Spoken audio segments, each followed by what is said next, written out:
Hey everyone, I'm Ali Mehdaoui, and welcome back to What's New with ME, where we skip the spin, pour you a shot of reality, and chase it with a little bit of comedy, empathy, and caffeine.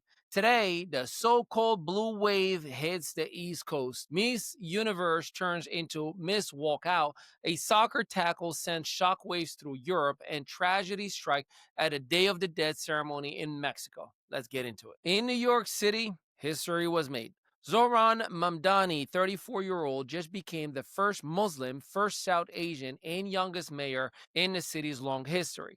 He won with more than 50% of the vote, defeating Andrew Cuomo, who was trying for a comeback run as an independent, and Curtis Sliwa, the Red Beret veteran of New York politics. Voter turnout over 2 million, the highest since 1969. That's right. New Yorkers actually stood in line for something other than pizza or passports. Mamdani ran on a progressive platform, rent freezes, city-owned grocery stores, and free buses. Basically, affordability, equality, and maybe a bit of utopia. His slogan could have been, if you can make it free here, you can make it free anywhere. But not everyone's cheering. Moderate Democrats are worried he's too left. Business groups are worried that he's too idealistic. And half the city's landlords are now updating their LinkedIn profiles to retired.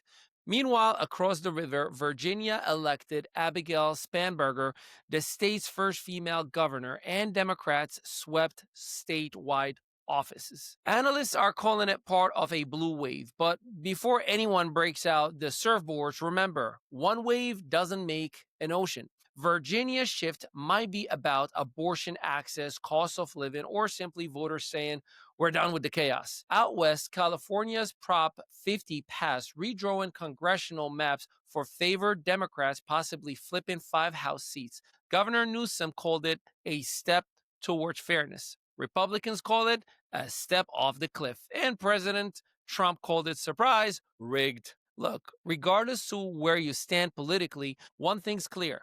People are showing up. In 2025, participation equals power. The only color that truly wins is the color of the filled out ballot. Now, from election drama to pageant chaos, and yes, somehow this one is even messier. If you thought pageants were all smiles and tiaras, welcome to 2025 editions of Reality Show Meets Diplomatic Crisis. At the Miss Universe pre-pageant event in Thailand, the Thai organizer Nuwat Itzara Grisil called Miss Mexico Fátima Bosch dumb on mic in front of everyone. Now, he had the security escort her out when she stood for herself. And right there, half of the contestants grabbed their gowns and said, nope, we're out. They walked out in solidarity, including the reigning Miss Universe from Denmark. The live stream cut. The crowd gasped. Social media exploded. And Twitter, sorry, X, did what they do best, overreact. Nuwa later apologized. Bosch held her head high and said, I will never let anyone disrespect me as a woman. That clip alone has over 10 million views. Even Barbie reposted it with a quote emoji. It's the first time in history contestants have fought harder for dignity than for the crown. And honestly, that's progress. Jokes aside, this moment mattered. It showed that women from around the world, different languages, cultures, and countries can unite in the face of disrespect, even in the glitziest of settings. The takeaway? Well, you can wear a crown and have a backbone too. And Miss Universe 2025 might just be remembered less for who won and more for who walked. All right, let's trade the runway for the pitch and move from drama to injury time. Last night in the Champions League, Bayern Munich beat PSG 2-1. But the real headline wasn't the score. It was the scream. Paris Saint-Germain's star defender, my boy, Achraf Hakimi, left the field in tears after a brutal tackle by Bayern's Luis Díaz. Díaz has already scored 2 goals, the hero of the night, until he slid, missed the ball, and caught Hakimi's ankles instead. VAR checked it, red card, no debate. And broadcasters refused to show the replay because, well, it was that bad. When a network says viewers' discretion advised, you know somebody's ACL didn't make it. Díaz, of course, apologized afterwards, saying he didn't mean any harm. And PSG's player surrounded Hakimi as he limped off. You could see the heartbreak. This wasn't just pain, it was the fear every athlete's life with one moment your season ends. Online fans split faster than a defender in extra time. So half said that's football. The other half said that's a lawsuit. Come on, bro. The debate, how far is too far when the games is at stake? For me, it's a reminder. Sport gives us passion, pride, and heartbreak all in 90 minutes. And that's why I love it.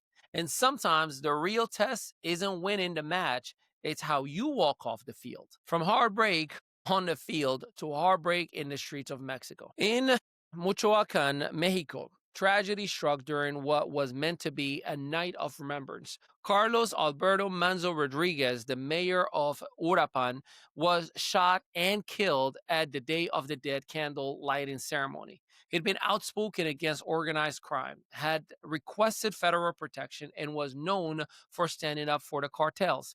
Even with a National Guard detail and bulletproof vest, he was gunned down in front of a crowd of families and children.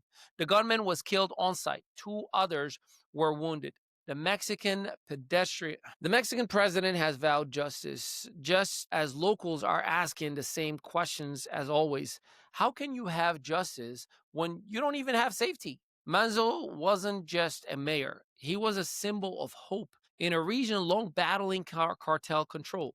His murder reminds us that in some parts of the world, serving your community isn't just a career, but a risk. While we're debating tax rates and turnout up north, leaders elsewhere are fighting just to stay alive. That's the real cost of corruption and the reason democracy is worth defending. And yeah, that one is hard to joke about because sometimes the news isn't meant to make you laugh. It's meant to make you think. So let's recap. From New York's historic win to Virginia's first female governor, from beauty queens standing their ground to athletes pushing their limits, and from freedom of speech to the fight of the safety in Mexico, today's headlines had one theme in common: courage. The courage to vote, the courage to speak up, the courage to play on, and the courage to serve when no one else will. I'm Ali Mehdaoui, and this has been What's New with ME.